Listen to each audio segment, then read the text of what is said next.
No podemos predecir todos los eventos naturales, pero sí podemos evitar que se conviertan en desastres. El estar preparados es responsabilidad de todos. Esto es Cultura de Prevención. A algunas localidades. Efectivamente, don Francisco, entonces con todo esto y mucho más vamos a regresar luego de la pausa, 10 de la mañana con 3 minutos, y al regresar ya estaremos desarrollando el tema con nuestra invitada de hoy por la mañana, la vocera de CENEPRED, de nuestra invitada Karina Obregón.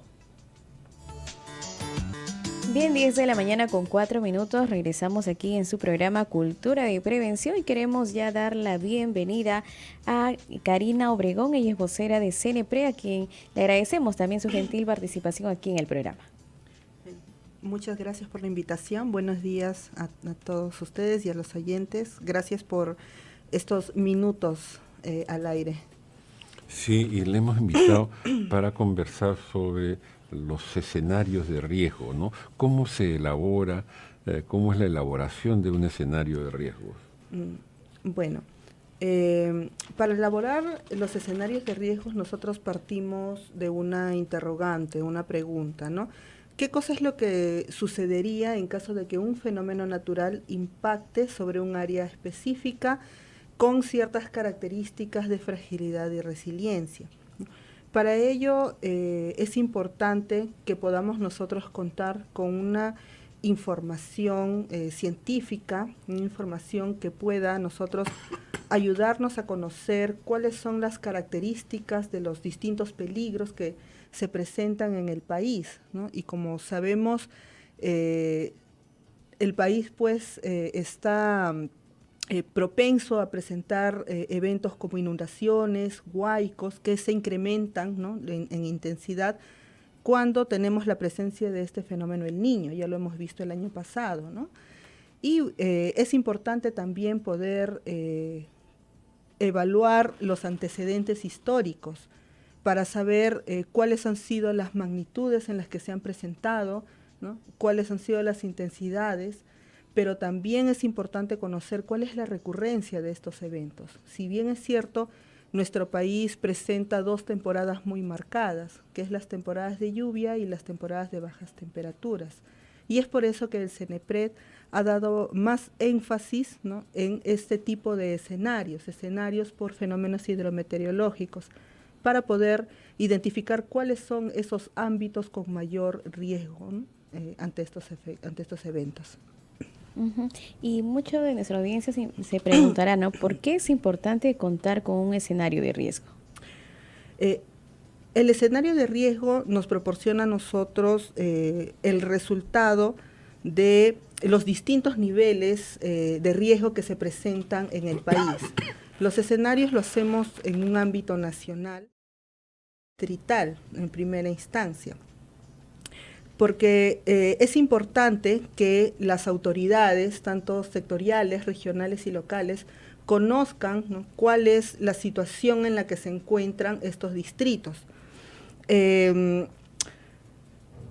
Esto les permite a ellos poder priorizar cuáles son esos ámbitos a intervenir. Si bien es cierto, tenemos nosotros muchas zonas de alto riesgo ante estos eventos, pero sin embargo, la parte presupuestal no es suficiente para poder atender a todos. Entonces lo que se hace es justamente poder dar una prelación, ¿no?, en base a indicadores socioeconómicos, indicadores físicos, indicadores que nos van a nosotros a permitir dónde es que se tiene que invertir para las mejoras, ¿no?, de las vulnerabilidades en la zona. Entonces, estas priorizaciones van a ayudar a poder focalizar, ¿no?, por dónde es que se va a iniciar el trabajo del Estado. Hace un momento le comentaba que por indicación del CENAMI, ¿no?, va a variar un poco la temperatura del mar, el clima. Vamos a tener más calor, y vamos a estar por encima de los 30 grados. Y entonces la temporada de lluvias va a sufrir algunas alteraciones, o sea, no van a seguir ocurriendo como han venido sucediendo en las últimas semanas, ¿no? ¿Cuál sería el escenario de riesgos en la temporada esta de lluvias? El escenario nosotros lo hemos elaborado a inicios de la temporada, justamente en base al, digamos, el escenario más crítico, al peor escenario, ¿no? Para el caso, por ejemplo, de lluvias, nuestro peor escenario es que si se presentase el fenómeno del Niño, ¿no? Ya hemos tenido prácticamente 3 eventos de niño fuerte en nuestro país, ¿no? Con daños y pérdidas bastante considerables, y lo que se esperaría para esta temporada, bueno, no es aparentemente tan crítico como lo hemos visto el año pasado. Estamos nosotros monitoreando siempre los comunicados del ENFEN, ¿no? Que es el ente que se encarga de estudiar y monitorear este fenómeno. Pero sin embargo no se baja la guardia, ¿no? Se hace un monitoreo continuo, constante. Y bueno, el resultado nuestro con respecto a los escenarios es la zonificación de las zonas con mayor propensión a presentar inundaciones o huaicos, deslizamientos u otro tipo de movimientos de masa que podrían o pondrían en riesgo, ¿no? a la población y a sus medios de vida. Entonces, una vez obtenido este resultado, tanto los sectores como gobiernos regionales y locales tienen la tarea de poder conocer qué es lo que existe dentro de esos ámbitos, cuáles son los elementos que estarían expuestos dentro de esas áreas ya zonificadas, ¿no? Generalmente el riesgo más alto se zonifica en rojo. Entonces es un mapeo que nosotros proporcionamos para que ellos puedan, ¿no? y conocer qué es lo que existe dentro de esas áreas, ¿no? Ahora, ahí viene también otro tema de que es importante hacer unos estudios también a mayor detalle, más específicos, porque se necesita ya una implementación de acciones, ¿no? Medidas estructurales que van a reducir los riesgos o en todo caso que van a prevenir estos riesgos. Entonces, al conocer ellos cuáles son sus zonas, ¿no? Con estas situaciones de riesgo, les va a permitir a ellos justamente identificar qué medidas son las que van a tomar. Si es un desborde, por ejemplo, un reforzamiento, ¿no? de laderas o un encauzamiento del río. Entonces, eso ya es tarea ya del gobierno competente, ¿no? Del gobierno local o gobierno regional. Ahora, nosotros damos un resultado de zonificación que es importante también que estén apoyados, ¿no?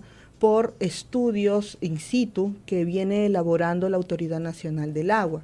Ellos también hacen un trabajo de campo importante, donde no solamente identifican cuáles van a ser las poblaciones vulnerables, sino que también proporcionan las medidas que ellos van a desarrollar, ¿no? Específicamente. En este caso, ¿qué resultados han obtenido, ¿no? de este estudio? Nosotros, por ejemplo, hemos trabajado ya, sé que está todavía a unos meses por llegar, pero ya se ha elaborado en noviembre del 2007 el escenario por bajas temperaturas, por ejemplo. Entonces, es un trabajo muy importante que hemos realizado como entidad porque lo hemos trabajado a nivel sectorial. Cuando nosotros hacemos un análisis, ¿no? El riesgo no es el mismo, digamos, para que pueda intervenir el sector salud o las zonas, ¿no? Las zonas no son las mismas para un sector vivienda o para un sector agricultura, ¿no? Son espacios o ámbitos distintos muchas veces. Entonces, lo que hemos elaborado es un escenario para cada sector, ¿no? Para salud, para vivienda, educación y el sector agrario que corresponde pues la parte agrícola y la parte pecuaria. Y bueno, esto les va a permitir a ellos identificar cuáles son los ámbitos donde ellos van a intervenir con las medidas sectoriales, con sus intervenciones que les corresponde como sector. Vemos en pantalla, no sé si nos pueden apoyar en la transmisión vía streaming, el mapa en la cual nos muestra el escenario de riesgo por movimientos ante el pronóstico y precipitación para este febrero y abril de 2018, que prácticamente ya estamos en esta temporada. No sé si nos pueden explicar un poquito más a detalle. Claro, así como hacemos escenarios de riesgo para la prevención y reducción del riesgo, también hacemos estos escenarios para poder monitorear cuáles son las condiciones de riesgo a nivel de distrito, ¿no? En las zonas donde el CENAMI nos está indicando que va a haber pues anomalías de precipitaciones, o sea que va a haber mayor cantidad de lluvia, ¿no? de la que podría esperarse. Entonces, cuando ya se incrementan, ¿no? estas precipitaciones, la probabilidad de que hayan las inundaciones o huaicos son mayores. Entonces esa es nuestra área de análisis para estos escenarios. Y esta información, así como todos los documentos de escenarios que trabajamos, son remitidos a los ministerios, a los gobiernos regionales y a los gobiernos locales, para que ellos puedan tomar las medidas respectivas. Como son periodos periodos más cortos, ¿no? Estamos hablando de aquí a 3 meses, en el presente trimestre, ya ahí ameritan pues acciones, digamos, ya de preparación, ¿no? Para poder dar una respuesta más adecuada, ¿no? Y una respuesta oportuna, que es lo importante, por parte de las entidades como INDECI, por ejemplo. Yo quería comentarle algo que no sé hasta qué punto puede ser algo que sea de su competencia, pero que igualmente inquieta, ¿no? Anoche estaba viendo CNN y pasaron una información en el sentido de que en el Perú se declaraba emergencia por el dengue. Y yo supongo que algún asidero, algún sustento serio debe tener CNN para decir eso, pero yo no lo veo eso en los medios locales, ¿no? Entonces, algo como que no sé si la comunicación es correcta, si efectivamente hay emergencia por dengue y finalmente si se declara una emergencia por dengue, ¿qué cosa significa eso?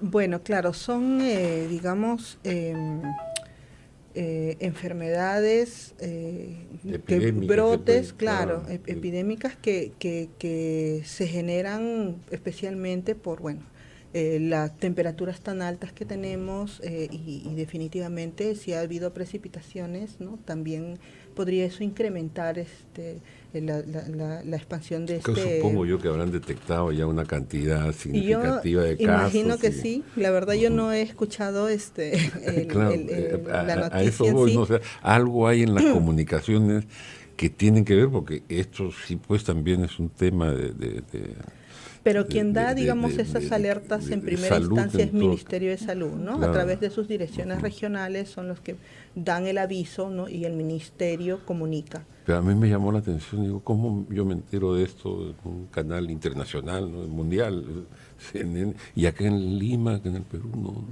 no veo que nadie hable del tema, ¿no? Entonces, no sé qué es lo que no entiendo de esto, ¿no? O sea, porque claro, si declaran una alerta, y alguna razón, algún sustento, repito, deben tener para declarar una emergencia por dengue, es porque, claro, esta enfermedad se propaga, puede convertirse en una epidemia y los casos de dengue multiplicarse por miles. Yo recuerdo mucho el caso del cólera hace muchos años, ¿no?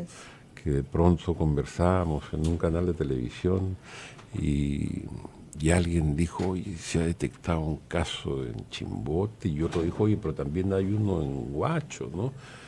Entonces, claro,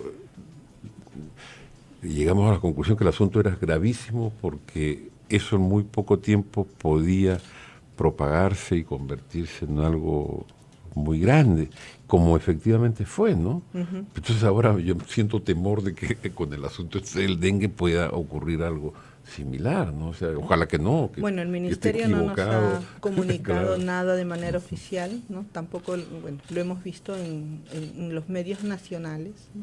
Entonces, de haber, imagino que ellos en su momento lo van a informar, ¿no? Me imagino que está controlado, por eso es de que ellos no no han comentado la noticia así. Pero igual Claro, la ni querrán alarmar de repente, claro, no, y hacer estos comentarios, por favor, no tienen ninguna intención de alarmar a No, nadie, claro. pero tampoco que nos sorprendan, ¿no? De pronto con una cosa que, oye, ¿por qué no avisaron? Nadie dijo Claro. nada, ¿no?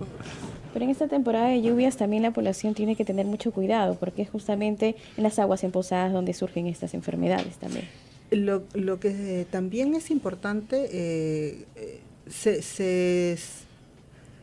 digamos de que muchas personas piensan de que es en las aguas empozadas estancadas, pero Ujú. lo que nos indica el Ministerio, de acuerdo a las recomendaciones que ellos proporcionan, es que están en los recipientes de agua limpia. ¿No? Y es por eso que ellos hacen la Claro. recomendación de que cubran, siempre tiene que estar Dice que los cubierto. mosquitos les gustan las El agua aguas limpias, limpia. no las sucias. Así es.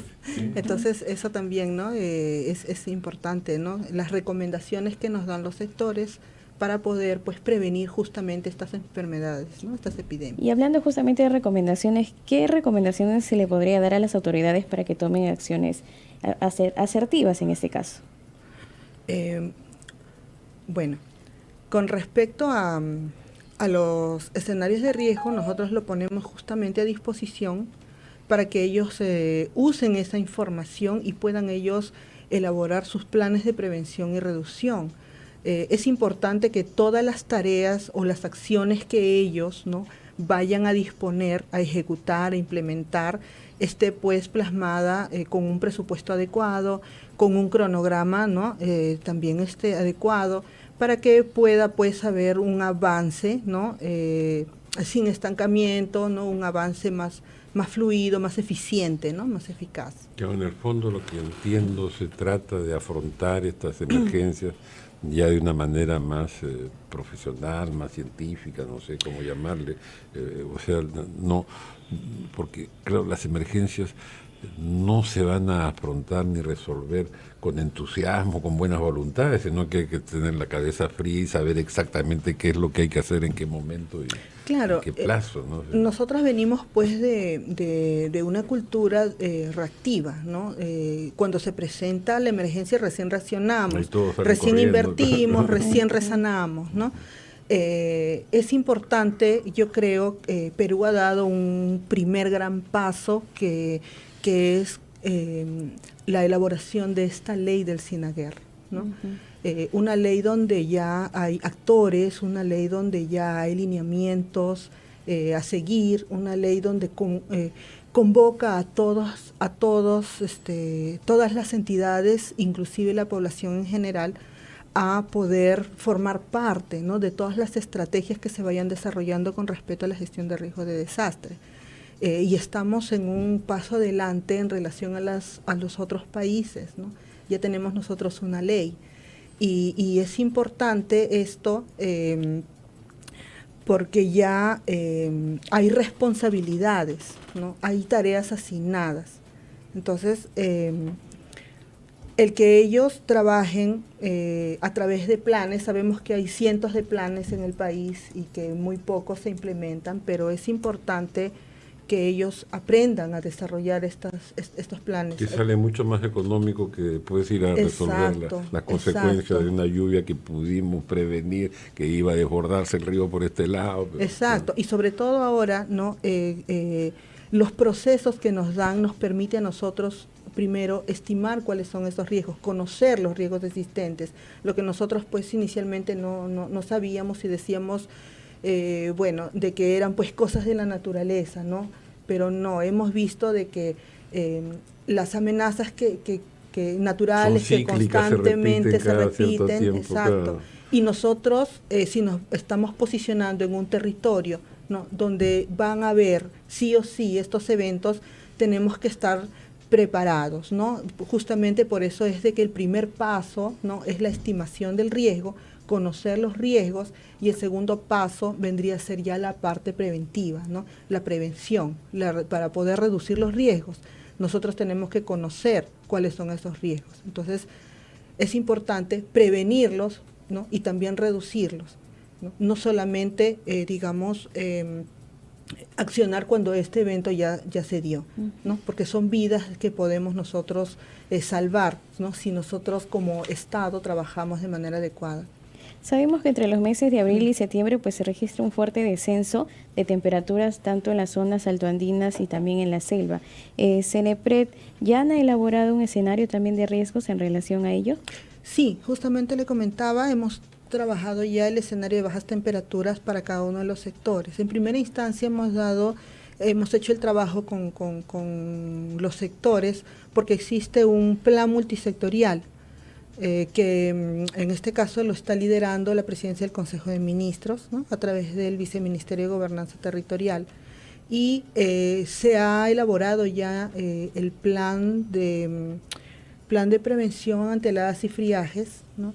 Que justamente presenta o va a implementar pues acciones que van a reducir estos riesgos, y digamos que el tema de prevención es un accionar a mediano y largo plazo, o sea, no es de inmediato, ¿no? Estamos ya elaborando indicadores que nos van a permitir cuál va a ser el avance, ¿no? de los resultados, ¿no? Y en cuánto se están reduciendo pues las brechas que se han identificado, ¿no? Porque es difícil en realidad poder atender, ¿no? En un 100% en un solo año. Entonces el planteamiento es un plan multianual, y justamente para saber dónde es que van a empezar a intervenir se utiliza pues el escenario de riesgo. La naturaleza pues, trae sorpresas, ¿no? Ahora los medios contaban cayó nieve en Roma, ¿no? Y el Coliseo romano blanco, ¿no? Con la nieve, cosa que no ocurría hacía muchísimos años, pero sí ha ocurrido hace muchísimos años. O sea, cada cierta cantidad de años de pronto vuelve a repetirse ese mismo fenómeno, y entonces si sabemos que vamos a padecer de eso en algún momento, es mejor ir preparándose, ¿no? Así es, así es. Por ejemplo, ¿no? En el caso de San Juan del Lurigancho, ¿no? Que hace 100 años no se activaba una quebrada, y en este último evento se activó, ¿no? Y generó daño. Entonces, lo que dicen que lo que no pasa en 100 años puede pasar en un minuto, y en ese minuto pues no, ya sabemos lo que podría suceder. Entonces, por eso le decía, es importante también para nosotros analizar cuáles son las características de estos fenómenos, cómo se han dado, ¿no? En años anteriores. Y a veces es un poco también, es un limitante porque no tenemos al 100% la información que quisiéramos, pero justamente para eso las entidades investigadoras como el IGP, el INGEMED, ¿no? Vienen CENAMI, vienen ellos justamente haciendo esas investigaciones que nos van a permitir a nosotros, ¿no? Obtener información para poder, digamos, hacer un análisis prospectivo más realista. Bien, ya estamos llegando a la parte final del programa. Nos gustaría que nos dé algunas recomendaciones finales para toda nuestra audiencia que nos escucha a esta hora. Bueno, como ciudadano a pie, es importante estar siempre informados, ¿no? Siempre informados qué es lo que nosotros deberíamos hacer y tener en caso de un evento. Y saber también estar preparados como comunidad. Es importante, ¿no? Si, bueno, los municipios no lo organizan, creo que nosotros, porque son al final nuestras vidas, debemos iniciar ese tipo de organizaciones, ¿no? Es saber cuáles son nuestros espacios seguros, saber cuánto tiempo nos va a demandar salir de un segundo, tercero, cuarto piso de donde estamos ante un sismo. Entonces son, en verdad, recomendaciones que ya las entidades poco a poco están proporcionando, y el mantenerse informados, ¿no? De lo que yo podría hacer ante estas emergencias, creo que ayudaría mucho, ¿no? Para salvaguardar nuestra vida y de la gente que queremos. Sí, Karina, reiteramos nuestro agradecimiento. Una adecuada información puede hacer la diferencia a la hora de enfrentar una catástrofe. Aprendamos a prevenir desastres. Esto fue Cultura de Prevención.